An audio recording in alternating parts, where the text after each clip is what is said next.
Let's move to the next step after we have completed the stitching of the shell.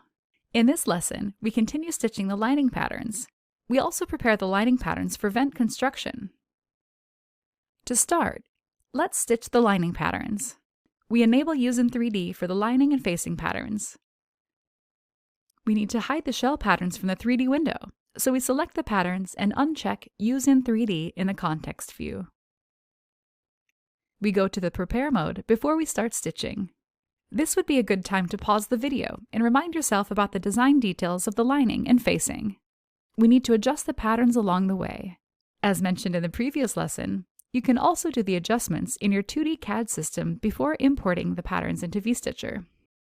On the sleeve cap, we have a pleat for ease. We add a pleat using the Insert Pleat tool. There are already markings for the pleat position and width, so we adjust the pleat to that. The pleat should be folded towards the front of the garment. To make it easier when stitching later, we also remove both corner points. To easily select the corner points, we select another corner point as reference. Then we marquee select both corner points on the pleat. We then clear the corner point property. There is also a pocket on the facing, with the triangle flap on the wearer's left chest.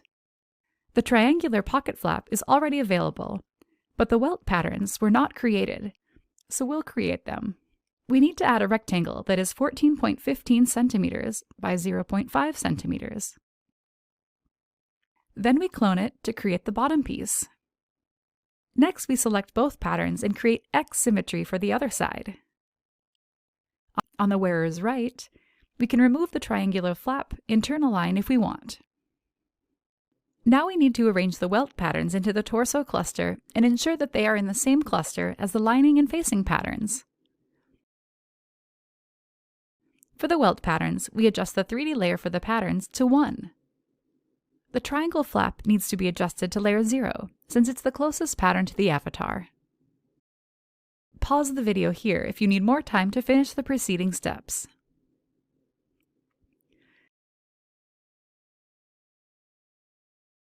The hem of the jacket is constructed in this manner.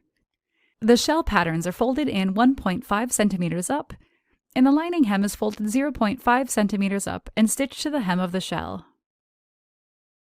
There are already markings on the shell and lining patterns where they need to be folded up, so we just need to be mindful of this when stitching the garment. Next, we need to take account of the vent on the sleeves and the center back. There are some adjustments we need to make to the lining for the vent. We need to cut out the allowance where the facing is stitched to. For the top sleeve, we have to cut out this portion. It already has the internal line, so we can click on it and slice. Then we delete the part we have sliced out. We need to ensure that the sliced out piece on the other side of the sleeve lining has also been deleted. Next, we need to change the intermediate point to a corner point. We need to add a corner point and notch 0.5 centimeters away from the hem. This is where the lining is folded. For the back lining pattern, we need to slice out a portion of the left back pattern. In this case, we do not have the internal line on the pattern piece to slice. Thus, we can do the following. Since we need to slice only one side, we need to cancel the symmetry of the back lining patterns. We select the child pattern, then go to the context view and click Cancel Symmetry. First, we slice the extra flap here. Then we select the small piece, go to the context view, and click Flip Y. Then we align the piece over the pattern like this, with Snap to Point enabled. We select these two edges and trace them as internal lines. Now we delete the piece and slice the internal lines. Next, we change the intermediate points to corner points as well. Similarly, we want to add a corner point 0.5 centimeters from the bottom edge. The last detail is the pleat at the back bodice lining. For this, we need to add a fold at the wearer's right back bodice as the flap is folded in. We go to the 3D window to have a clearer view.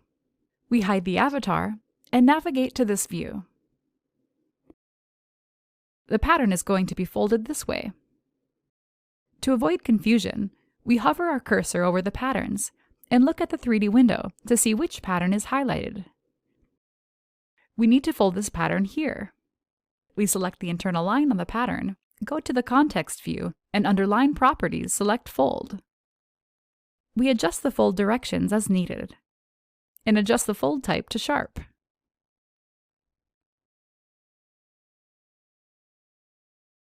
Pause the video here if you need more time to make all the adjustments for the lining.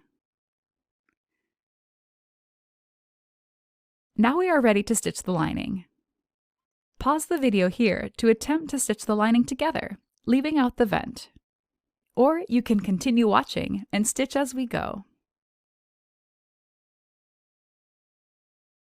We start by stitching the front patterns together. We can leave out this portion of the edge for now.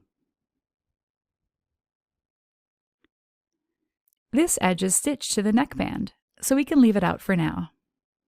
Next, we stitch the welt pockets to the facing. Since this is a non-functional pocket, we can stitch the opening of the welt pocket closed. We could create a functional pocket by using the hole function. As mentioned, the amount of detailing added to the jacket would be one of the decisions made when planning what we want to do with a 3D creation. In this example, we are not adding the pocket bags. For a reminder about how to construct a fully constructed welt pocket, view the lesson on trouser creation in this course. We stitch the triangular flap to the top welt pattern and match the stitch. Next, we stitch the front bodice to the side bodice. And then start going around the 3D window to join the bodice patterns together. It's important to remember to stitch the small edges at the bottom for the hem facing as well.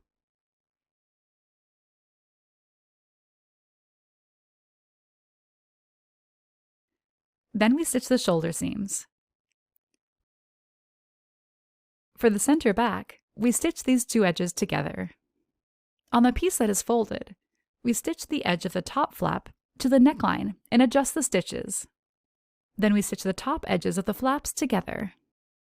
Part of the top and bottom of the pleat is stitched down. We stitch the internal lines together and adjust the stitch length to about 5 centimeters as stated in the spec sheet, for both the top and the bottom of the line. Then we stitch these edges together. We are left with the sleeves now.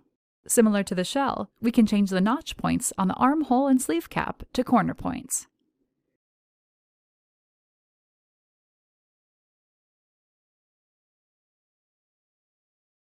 We need to remember to change the notch on the other back bodice to a corner point as well. Now we stitch the sleeve cap to the armhole.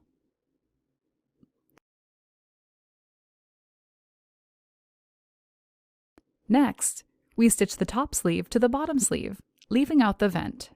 We don't forget to stitch the inseam of the sleeve as well. We have completed stitching the lining. We can click Dress to see what it looks like and check for any stitching errors or omissions.